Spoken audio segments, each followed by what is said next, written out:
La ley universal de la locomoción no puede fallar en este momento. Bem-vindo. Bom dia a todos, muito obrigado pelo convite de estar aqui. Para mim é realmente uma satisfação estar aqui no grupo Movimento Falcone com vocês todos. Não sabia que era tanta gente e fiquei logo assustado. Eu digo, vou ter que falar em pé, meu Deus, eu não aguento. Ainda bem que tem uma cadeira aqui. E fiquei assustado também por causa dessa rampa. Quando eu estava lá no governo, o Niemeyer gosta de fazer rampas. Tem uma rampa no Alvorada, outra rampa no Planalto. Eu dizia, isso é a rampa do vice-presidente, para o presidente escorregar. Eu imaginei a mesma coisa, que eu fosse escorregar aqui. Depois fiquei mais tranquilo, porque o Pedro fez a conferência por mim. Eu vou aqui só fazer elogios ao Pedro Moreira Salles, como ele fez a mim. Porque, na verdade, ele já colocou de uma maneira muito precisa, muito clara, qual é o problema, o dilema no qual nós nos encontramos. Mas já que ele falou em termos de, já deu uma explicação geral, eu vou contar casinhos para ilustrar que essa saída depende muito, talvez mais do que do conhecimento técnico, certamente mais, e mesmo do econômico, de uma solução política. Porque, na verdade, o que nós fizemos lá atrás foi tentar ter força suficiente para fazer o que já sabia que tinha que ser feito. Isso que foi o plano real. Aqui já foi dito pelo Pedro, eu fui o quarto ministro em 7 meses. Depois vieram mais 2. Bom, eu era ministro do exterior. Quando o presidente Itamar me telefonou, eu estava em Washington, em Nova York, na casa do embaixador nosso lá na ONU, Sarenberg, e assustado, me dizia, olha, você está sentado ou está em pé? Eu digo, por quê? Porque eu vou trocar o ministro da Fazenda, que era o Eliseu Rezende. Ele disse, olha, não faça isso, o Eliseu está tentando botar as contas em ordem, a situação já é muito difícil, não faça isso. Mas eu não quero faltar a você. Eu não estou aí no Brasil, tal. Aí voltei para o jantar e tal, recebi um recado de que o presidente não queria mais me falar comigo, ele disse que ia chamar de novo. Eu fiquei muito satisfeito, fui dormir ministro do exterior. Ainda disse ao Itamar, olha, o melhor emprego da República, você vai me oferecer o pior? Não tem cabimento. Bom, e no dia seguinte de manhã, quando eu acordei, eu era ministro da Fazenda. Eu estou perdido. Não tenho, é muito complicado, pela razão mencionada pelo Pedro aqui. Nós vivíamos uma inflação enorme, mas que acarretou uma desordem político-financeira enorme. Ninguém sabia quanto quem devia a quem. E me refiro ao governo, não tinha ideia, era muito confuso tudo. Os estados não pagavam. O Eliseu Rezende tinha equacionado a dívida do setor elétrico. Na época foi mais ou menos 22 bilhões de dólares, que era quase igual à nossa dívida externa, metade talvez, e já estava tudo desorganizado, porque os estados não se recusavam simplesmente a pagar a Eletrobras, a pagar o governo federal. Era uma confusão enorme. Bem, aí fui lá, ministro da Fazenda, fazer o quê? Eu fiz um discurso no mesmo dia que voltei nos Estados Unidos, no mesmo dia seguinte. Lá nos Estados Unidos chamei o Pedro Malan e o Armínio Fraga, que eram conhecidos meus anteriores, para ver se me ajudavam. Eu digo, estou perdido, eu sou ministro da Fazenda, eu sou sociólogo, não entendo nada de economia. Um pouquinho eu entendia, mas sempre é bom disfarçar o que a gente sabe. Ele disse, mas não entendo, vocês têm que me ajudar. O Armínio não podia, porque tinha recém entrado para o grupo do Soros, e o Pedro Malan era o negociador da dívida nossa lá nos Estados Unidos, e tinha uma posição, eu creio que no Banco Mundial. Aceitou, disse, não, uma vez por semana eu vou lá te ajudar. Tá bom, uma vez por mês, passo uma semana lá, já é alguma coisa. E no avião fiquei pensando o que eu vou dizer, que eu tinha que fazer um discurso, me lembrei de umas coisas que eu tinha ouvido do Serra. Eu digo, olha, aqui o Brasil tem 3 problemas. O primeiro é a inflação, o segundo é a inflação, o terceiro é a inflação. E nós vamos acabar com a inflação. Aí começamos a trabalhar. Bem, acabar com a inflação como naquela época? Era complicado, porque o país, em geral, não tinha muita noção do que significava a inflação, e achava que, ao contrário do que é verdade, que disse o Pedro, que ela fosse a causa e não o efeito. E o que se queria mesmo é acabar com o que eles chamavam da especulação. Especulação que era feita, sobretudo, por os atravessadores, eu não sei, o senhor Abílio está aqui hoje, mas o objetivo máximo de muitos setores é põe o Abílio na cadeia e os preços, segura o preço, faz controle de preço e põe o Abílio na cadeia. Simbolicamente, ninguém queria prender o Abílio. Mas, para dizer, quem faz a inflação são os atravessadores, o supermercado, não sei o quê. Uma visão completamente deformada das coisas. Bem, no começo, nós fizemos um plano comum de botar em ordem as coisas, ajustar o orçamento e tal. E, agora, pouco a pouco, fomos vendo as dificuldades. A dificuldade maior é que a inflação beneficiava muita gente, porque iludia muito as questões, dissolvia a dívida. Para o governo não era tão ruim assim, porque você segurava um pouco o pagamento dos seus compromissos e a própria inflação reduzia a importância do valor daquilo. Tudo era indexado, mas o governo não necessariamente respeitava a indexação. Então, é mais fácil ajustar. Para fazer greve era muito fácil, porque havia quase combinação dos empresários, os líderes empresariais com os líderes sindicais da fábrica, faz a greve, faz o ajuste, aumenta o preço e pronto, vai embora. Quer aumento de salário? Dá, com o tempo. Então, havia muitas maneiras, a cultura inflacionária havia penetrado profundamente no país. Então, havia que tentar mudar isso aí. Eu me lembro, eu era senador, isso era uma vantagem. Por quê? Porque o ministro tem que se explicar ao Congresso. E não é fácil, você já tem visto na televisão, os debates com os congressistas, eles são muito agressivos. Se a pessoa não tem experiência política, fica assustada com aquele grau de agressividade. Eu era senador, eu tinha sido líder do PMDB e do PSDB, em momentos diferentes da história. Então, eu não tinha medo de bicho-papão. Eu ia para o Congresso e discutia com as bancadas diretamente, cara a cara, e com certa autoridade. Bem, nós conseguimos, primeiro, convencer o Congresso de uma coisa que era um ponto artificial. Nós dissemos o seguinte, olha, nós temos que criar um fundo social de emergência, senão o país não vai sair dessa encalacrada. Na verdade, não era fundo e não era social, era só de emergência. Porque o que nós pedimos foi que o Congresso desse ao Executivo um abono de 20% de todos os gastos que eram de todo o orçamento. Ou seja, 20% do que o Congresso tinha decidido, o governo iria utilizar discricionariamente. Podia fazer que sim ou que não. Não era um fundo e também não era social. O fundo social foi um modo de dizer, mas aquilo foi a luta inicial. E foi uma luta tenaz no Congresso. Eu fui ajudado, sobretudo, pelo Edmar Baixa, que tem, não sei se vocês o conhecem, ele tem um jeitão de senador, um pouco assim, encanecido, ponderado, não sei o quê. Então, o Baixa ia muito ao Congresso, o Gustavo Franco também ia, mas o Gustavo é mais emburrado, então tem mais dificuldade de resolver as questões no Congresso. Eu ia muito ao Congresso. E nós fizemos um gráfico que mostrava como a despesa, como o orçamento do governo federal era restritivo. Nós não podíamos, senão, fazer transferência obrigatória de recursos. E conseguimos isso, baixar, ter esse grau de liberdade. Foi uma decisão política. Bem, mas nesse meio tempo nós estávamos apenas querendo ajustar a receita à despesa. Não tínhamos ainda feito nenhuma manobra mais audaciosa. A manobra mais audaciosa constou de dois momentos. Um truque, que o Pedro Moreira Salles mencionou aqui. Quer dizer, criar uma moeda virtual, que chamou-se URV, Unidade de Referência de Valor, de tal maneira que as pessoas começassem a entender que é possível ter um valor mais estável. E os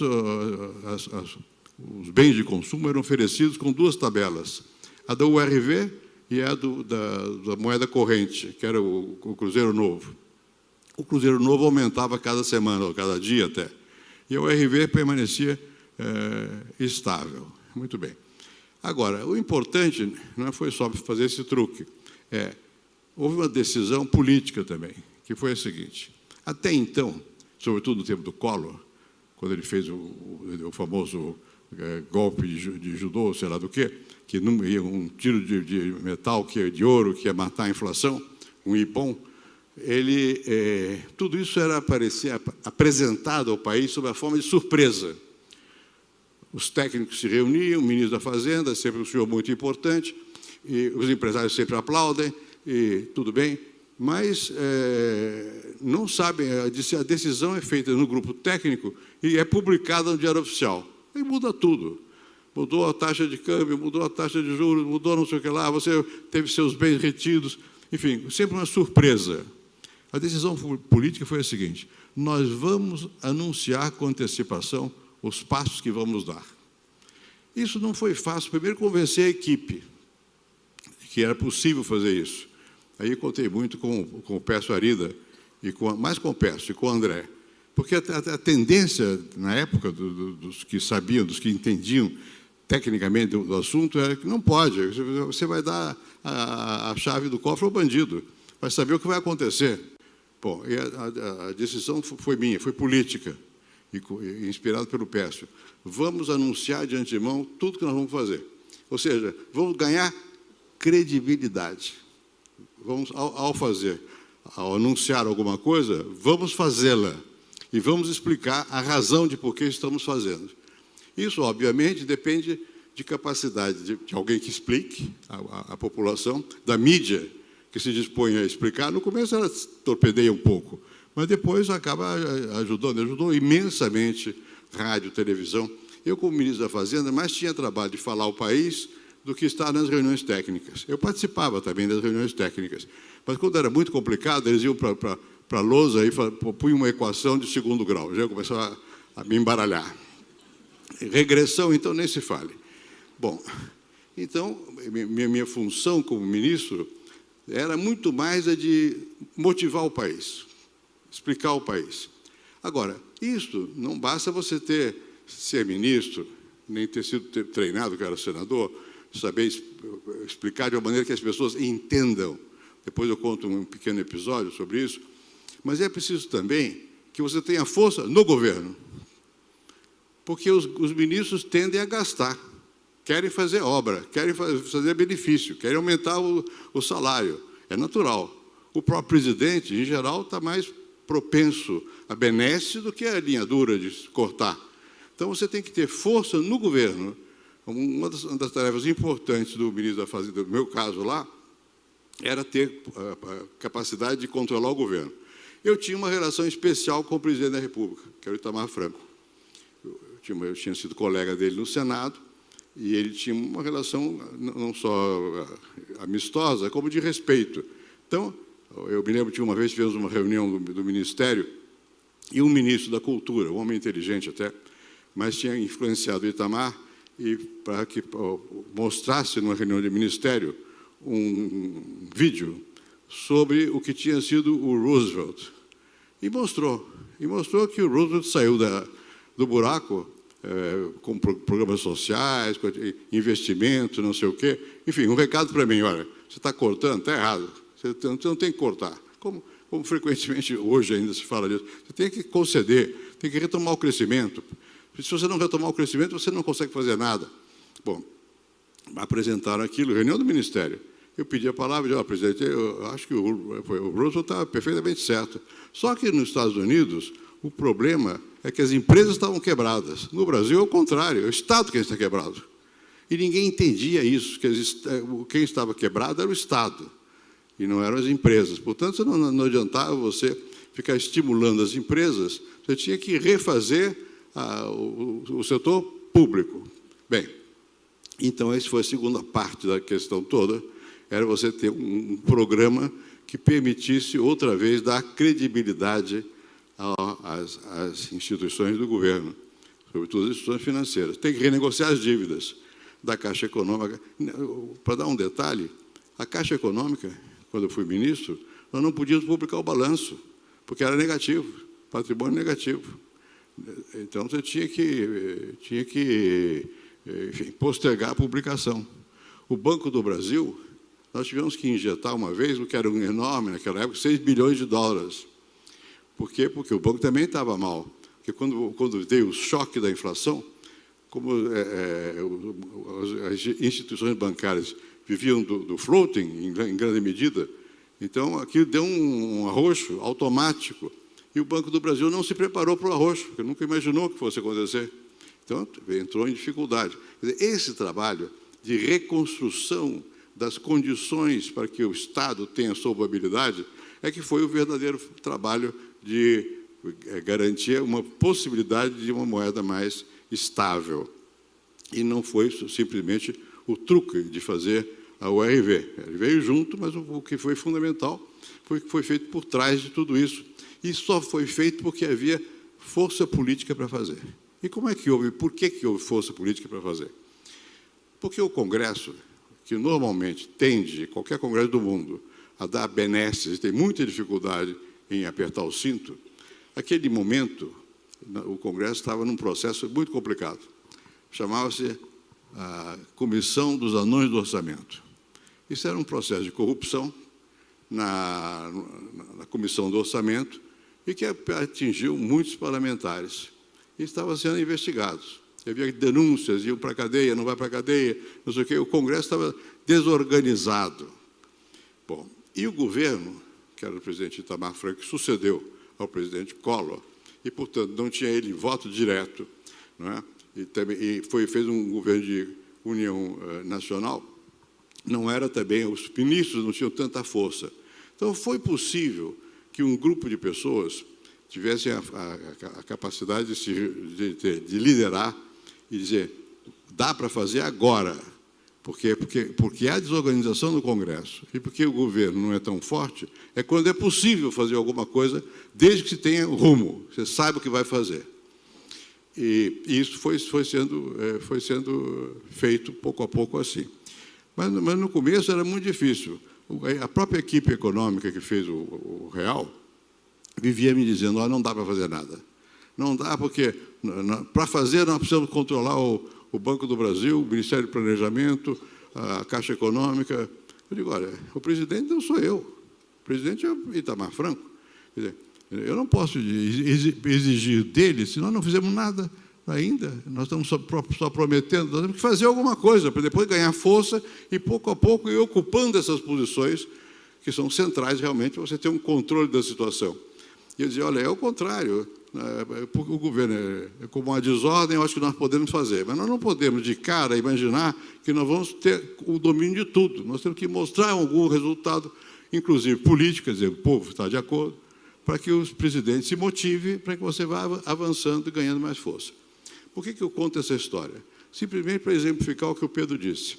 Quer dizer, basicamente, quando você está numa situação de desorganização do governo, do Estado, tão grande, que a inflação é o reflexo disso, e naquela época ainda tínhamos a dívida externa, que era um peso enorme, né?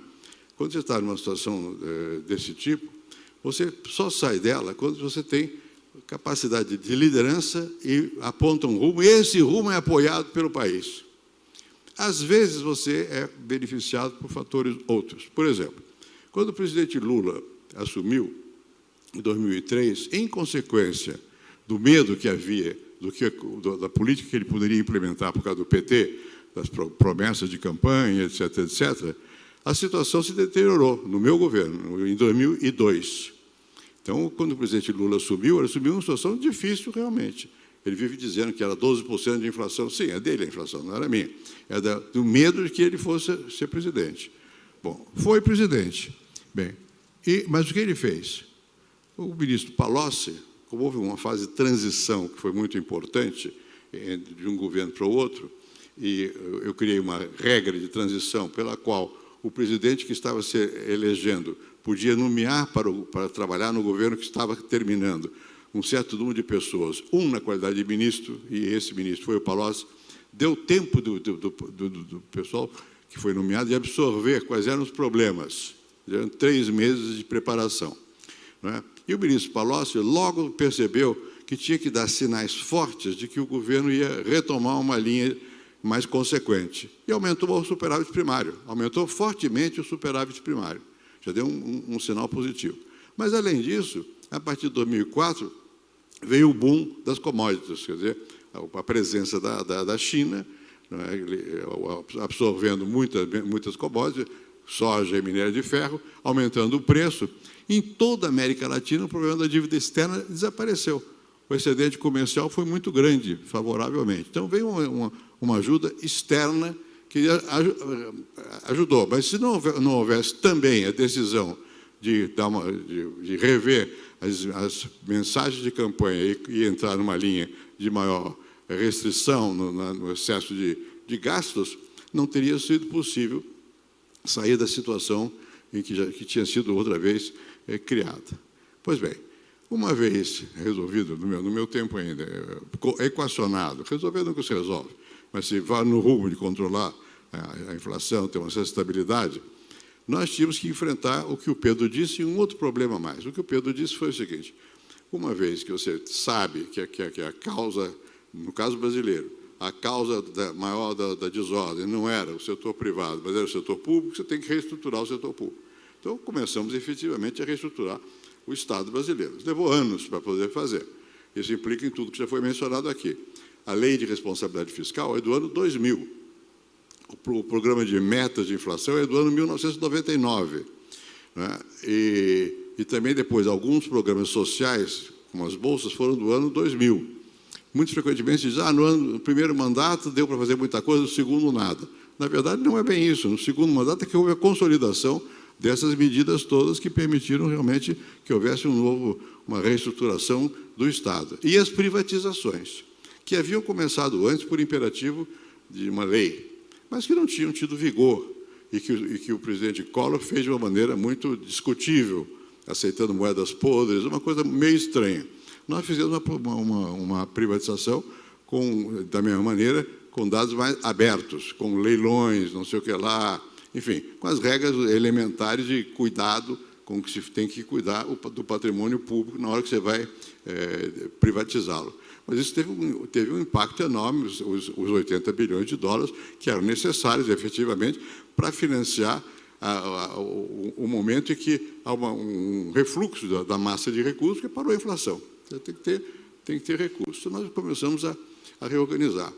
Mas, além disso, havia uma outra questão e que me parecia significativa, que é o seguinte: o presidente Collor, com todos os seus ímpetos, ele abriu a economia. Isso foi importante. Nós dizíamos na época, eu inclusive, que mas não houve uma negociação, simplesmente abriu a economia, não sei o quê, devíamos ter negociado mais. É possível. Eu não sei se negociando muito seria possível abrir, porque as pressões contra a abertura da economia eram muito grandes. O que é abrir a economia? Baixar a tarifa e permitir um fluxo de comércio maior. Bem, isso, no fundo, era um pré-requisito para que nós entrássemos, nos ajornássemos no que diz respeito à globalização.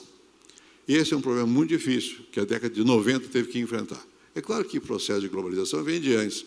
A globalização financeira, a globalização que foi produto das novas tecnologias, de internet, não sei o quê, e que abrangeu também o setor produtivo, permitiu que a industrialização se espraiasse pelo mundo para maximizar os fatores, a mão de obra, o minério, a eficiência, ou o que fosse, produzir em qualquer lugar do mundo, produzir parte de um país, outra parte no outro. Tudo isso começou nos anos 70, veio nos anos 80, nos anos 90 já estava aí. E no Brasil, a nossa cultura era outra. Porque como é que nós crescemos no passado? Com substituição de importações. Ou seja, crescemos fechando a economia e dando subsídios para que fosse produzido localmente, olhando para o mercado interno. Então, o grande desafio de longo prazo, de prazo imediato, era acabar com a inflação. Em seguida, reestruturar o Estado. Mas, de longo prazo, era saber como é que nós íamos nos adequar às novas condições vigentes no mundo de produção e comércio. Como é que enfrentava a globalização. E a globalização, por alguns, foi entendida como sendo apenas um mecanismo para obrigar-nos ao, chamavam de neoliberalismo. Era uma ideologia. Não é uma ideologia, é um modo de organizar a produção nova, por causa de avanços tecnológicos, e você não tem como escapar dela. A China entrou nela, o Vietnã entrou, todo mundo entrou, de alguma maneira foi se ajustando. E nós tínhamos que nos ajustar à questão da globalização. A financeira não foi fácil, abrir a possibilidade de capitais estrangeiros entrarem no setor financeiro e tentar ver se os de cá vão para lá também. A mesma coisa com os vários setores produtivos. E isso precisa de ter uma política. E você precisa realmente ter os instrumentos para essa política. O BNDES é um instrumento importante para essa política. O crédito passa a ser muito importante. Você tem que ter desenvolvimento tecnológico e prestar mais atenção à inovação. Esse era o desafio do final do século passado, e que nós, pelo menos eu tinha noção de que era preciso enfrentar esse desafio. Bem, nós já tínhamos resolvido algumas questões desde a Constituição de 88. A Constituição de 88 resolveu a questão, digamos, da democracia. Grosso modo, não conseguiu resolver completamente, mas, grosso modo, assegurou direitos. Você tem uma noção mais concreta de que as pessoas sabem que têm direito, assegurou apelos, justicializou em larga margem a política, porque tudo vai para o Supremo Tribunal, mas a noção de lei começou a ser mais vigente. Na economia, a noção de contrato passou a ter peso, tem que respeitar o contrato, respeitar as regras do jogo e tentar fazer com que o país tivesse uma política capaz de nos permitir uma inserção positiva no mercado internacional, do modo como ele se apresenta hoje. Muito bem. Esta questão toda, depois, quando mudou o governo, no começo, as coisas continuaram iguais, ou mais ou menos iguais. A partir de certo momento, as pessoas começaram a voltar às ideias antigas. Talvez o Brasil crescer mesmo, o que precisa de novo, uma economia menos aberta. O conteúdo nacional, vamos aumentar. O conteúdo nacional já tinha no meu tempo. Agora, com um certo equilíbrio. Aqui passou a ser, nós querendo, podemos fazer. Um certo voluntarismo. Nós podemos fazer. Então, vamos forçar. Vamos criar empresas que vão competir no mundo e vamos dar crédito para essas empresas. Até certo ponto, a Coreia fez isso, mas a Coreia pegou o desenvolvimento tecnológico e fez desenvolvimento tecnológico. Não foi exatamente o caminho que nós percorremos. E, pouco a pouco, no decorrer já desse século, o governo do presidente Lula, no segundo governo especialmente, e marcadamente no governo do presidente Dilma, nós tivemos uma recaída, do ponto de vista da visão de como é que a gente cresce. E, afinal, mais recentemente, descobriram a pólvora. É tão fácil crescer, é só aumentar o crédito e o consumo. E deu no que deu. Deu no que deu porque estourou tudo. A capacidade de financiamento do Estado desapareceu. Na verdade, isso acabou tornando evidente algo que estava implícito desde a Constituição de 88, que é a sociedade requer do Estado mais do que ele pode dar e se recusa a dar ao Estado os recursos financeiros para realizar o que a sociedade quer. E, por outro lado, nem sempre o Estado está capacitado ou é o melhor agente para entregar aquilo que a sociedade quer. Mas esses dois pontos não estão claros até hoje na cultura brasileira. Então, saltando daquela época para a época de hoje, o que nós estamos assistindo é que a quebra daquilo que nós tínhamos começado a colocar como fundamental para o Brasil. Então, só a estabilidade econômica, a redução do Estado, um Estado mais ágil, a capacidade do Estado de ter interlocução no mundo e a capacidade do Brasil também de se vincular a cadeias produtivas mais globais, passou a ser criticado.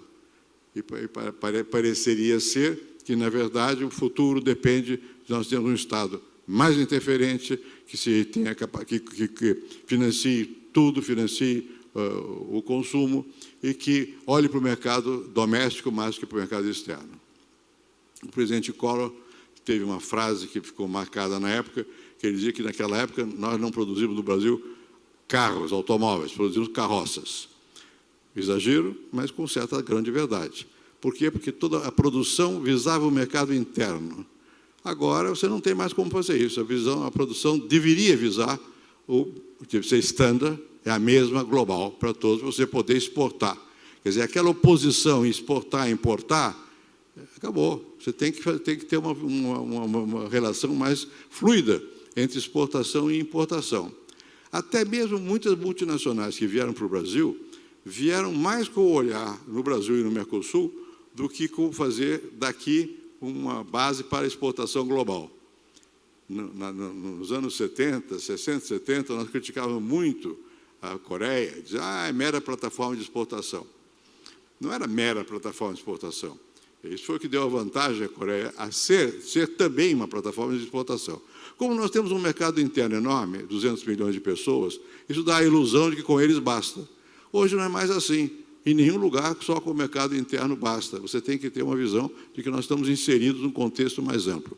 Esse desafio continua presente hoje, porque houve um retrocesso na percepção de qual é a situação, quais são os problemas e o que deve ser feito para implementar o que alguns chamaram de nova matriz econômica, que foi vigente por algum tempo e a toda hora está rondando aí, que pode ser que talvez seja essa a solução. Não tem que fazer nenhum ajuste maior. Se a economia não cresce, não adianta, tem que crescer a economia. Bom, a economia tem que crescer, mas como é que ela cresce? Em que base ela pode crescer de uma maneira saudável? Bem, então, esse é um desafio grande. E mais, a partir de muitas políticas e tal, o que aconteceu é que, efetivamente, as camadas da população brasileira se foram beneficiando, foram integrando mais e mais à sociedade, ao consumo, as famosas novas classes médias, não sei o quê, que não são propriamente tais, mas, enfim, que estão aí, consomem, e exigem mais também. Então, exige muita coisa do governo, e o governo está um pouco atarantado, não sabe para que lado vai. E agora reclama, dei tanto e ainda assim reclamam. Bem, é que quanto mais dá, mais se quer. O problema é a capacidade que tem a sociedade, a economia, o mercado de oferecer o que se quer. E isso foi minando as condições políticas para o exercício do poder. O que nós estamos assistindo nesses últimos meses aqui é o esvaziamento das condições de comando no país. Não é? Ao lado disso, tem um outro processo que é político, não é econômico. Houve uma deterioração muito grande de todo o nosso sistema político, entendido por sistema político, os partidos, o sistema eleitoral, o Congresso e a relação do Congresso com o Executivo. No passado, os cientistas políticos inventaram um conceito, disseram que aqui nós tínhamos como é que chamava? Presidencialismo de coalizão. O que é isso? É que, pelo nosso sistema eleitoral, a possibilidade de criação de partidos é praticamente ilimitada. E eles foram criados. Hoje nós temos, sei lá, mais de 30. Não é? Bem, e quando o presidente se elege, pela lei, ele tem que se eleger com maioria absoluta. No meu caso, eu ganhei do primeiro turno, com maioria absoluta. Mas mesmo que você não ganhe no primeiro turno, no segundo turno, forçosamente, tem maioria absoluta. Então, dá a impressão que o presidente é todo poderoso. Mas o partido do presidente, no Congresso, não tem mais que 20%. Nunca houve mais do que isso. Os dois partidos que foram ao poder foram o PSDB e PT. E o Collor tinha menos ainda, o partido dele.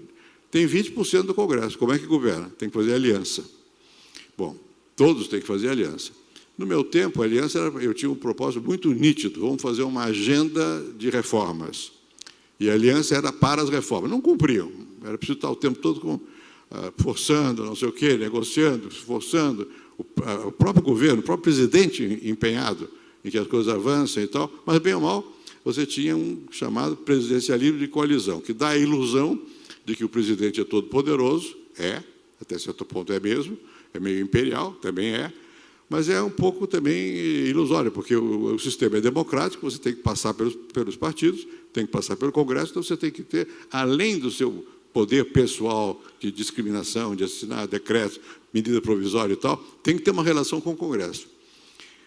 Quando você tem relação com 2 ou 3 partidos, e isso é suficiente para segurar a maioria, você governa. Com o tempo, quando veio o presidente Lula tomou decisões de se apoiar não em 2 ou 3 partidos, mas numa massa de partidos, uma variedade grande de partidos. Isso tem a ver com a noção de hegemonia do PT, que quer ter controle sobre tudo. Não é propriamente, digamos, eu precisava de ter 50% mais, 2/3 do Congresso. 2/3 do Congresso são 308 parlamentares para ter reforma. Não é fácil, mas era para ter reforma. Agora, não houve reforma. Bastava ter 50% mais um, mas não. Por causa da ideia de hegemonia, querendo ter mais. E isso resultou no que eu tenho chamado de um presidencialismo de cooptação. Você coopta para ter o apoio, e a cooptação é feita não em função de uma agenda, é feita em função de interesses, grandiosos ou pequenininhos. Os que deram no mensalão, no petrolão, nessas coisas todas. Então, nós tivemos o nosso sistema político partidário está esgarçado. Qualquer um que assuma o governo hoje vai ter o mesmo problema que tem a presidente Dilma. Como é que eu me relaciono com o Congresso? Uns vão se relacionar melhor, pessoalmente, outros pior, mas, na essência, o fato de que nós temos uma proliferação de partidos muito grande, que você não tem maioria, o presidente que se elege não elege a maioria do Congresso, permanece. Então, é uma operação política extremamente complicada, difícil, que requer liderança muito forte, que, quando ela existe, como tinha no tempo do Lula, isso tudo fica camuflado, não parece dramático, como você perde essa capacidade, não tem interlocução com a sociedade, nem com o Congresso, os problemas todos afloram, e é o que está acontecendo agora, e afloram agora sob a forma econômica. E pior, tem uma crise moral, que vocês estão vendo aí, roubalheira, petrolão, não sei o quê, e como eu tenho reiteradamente dito, o que está movendo o dia a dia é o Lava Jato e a crise. Não são os partidos mais, não é o governo mais, é a Lava Jato e a crise, que é cada dia uma surpresa nova e tal e coisa. Dá para sair, que é a pergunta, desse imbróglio? Bom, o Brasil saiu em vários momentos, eu falei de alguns, não é? E saiu em vários momentos. Quando o presidente Itamar assumiu a presidência, ele tinha poucas condições, e essas poucas condições se refletem no fato que ele teve que nomear vários ministros da Fazenda. Mas, bem ou mal, nós conseguimos sair, porque conseguiu-se uma espécie de aceitação por parte da sociedade do rumo que estava sendo levado adiante. Bem, para sair da confusão atual, nós vamos precisar de alguma coisa equivalente. Nós vamos precisar não só de líderes que proponham um caminho, mas de articulações. E não podem ser articulações puramente a nível congressual. Você tem que ser articulações com a sociedade. Você tem que ter a capacidade de criar uma base na sociedade. Não existe, nesse momento, tal base. Existem esforços. Daqui a pouco o ministro da Fazenda vai estar aqui. Ele está fazendo um esforço hercúleo. Mas não é por aí. Não é por aí, quer dizer, não é ele. Não é só ele. Como ele não é líder político, eu era líder político, quando fui ministro da Fazenda. Ele não é líder político. Então, precisa de alguém que seja líder político, e que ajude digamos, a cimentar outras formas de apoio de pessoas, grupos, setores, que vejam onde estamos.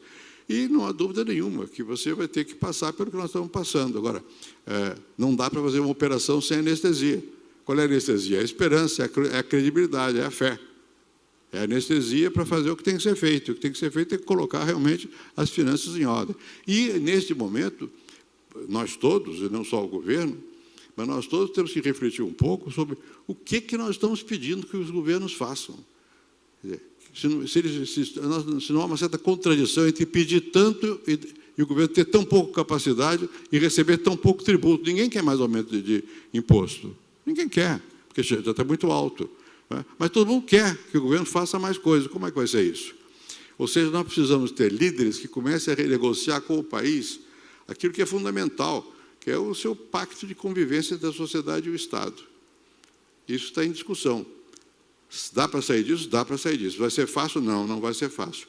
Resolve-se mudando pessoas? Ajuda, mas não resolve.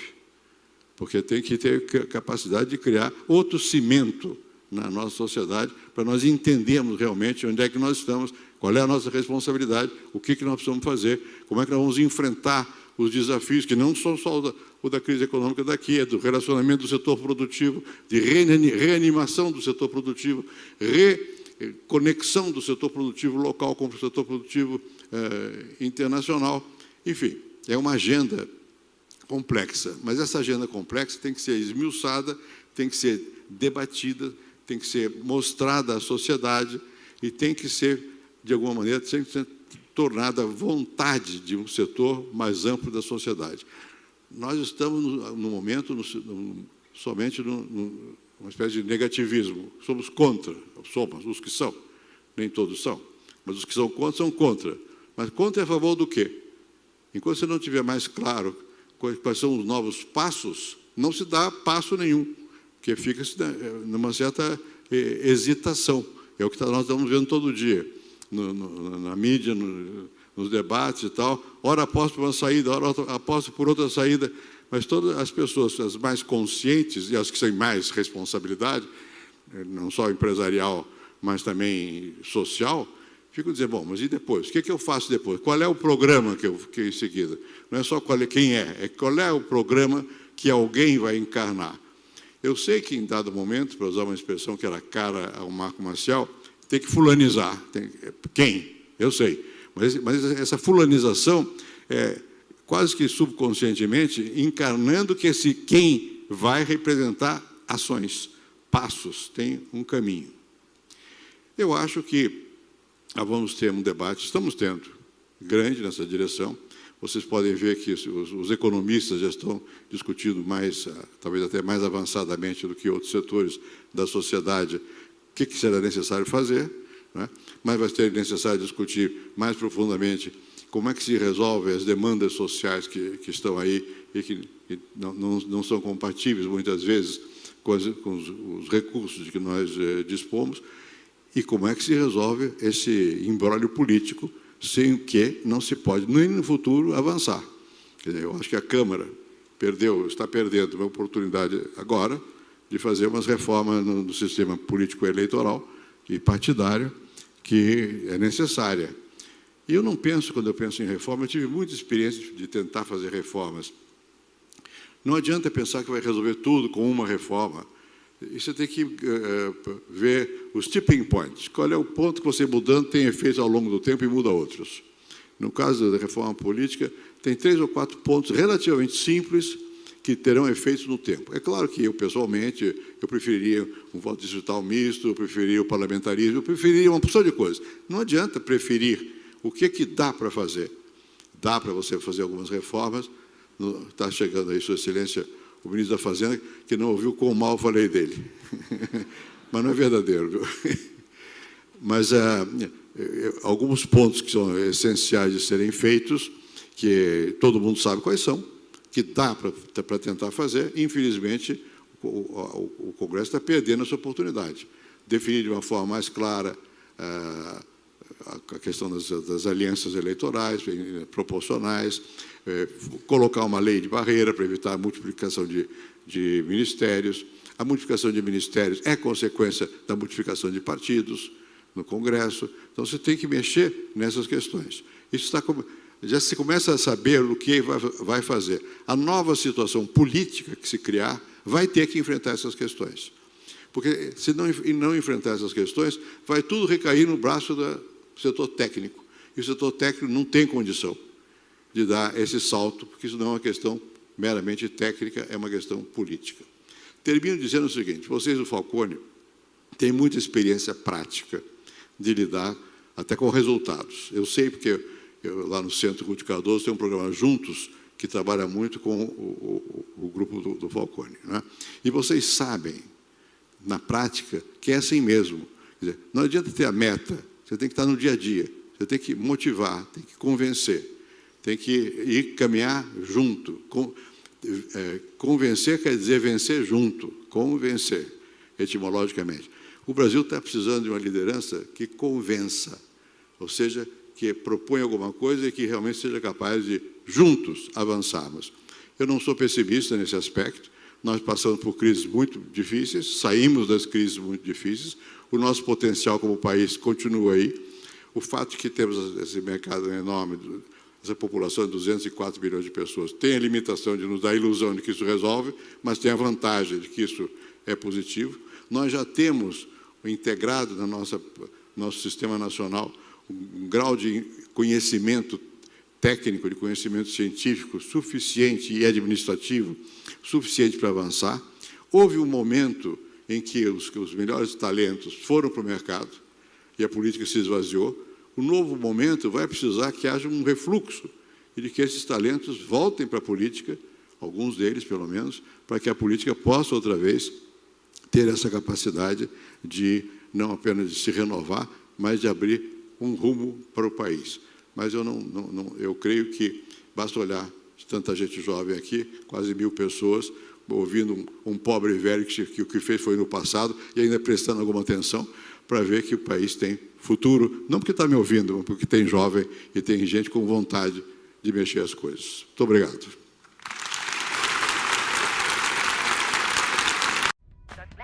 La ley universal de la locomoción no puede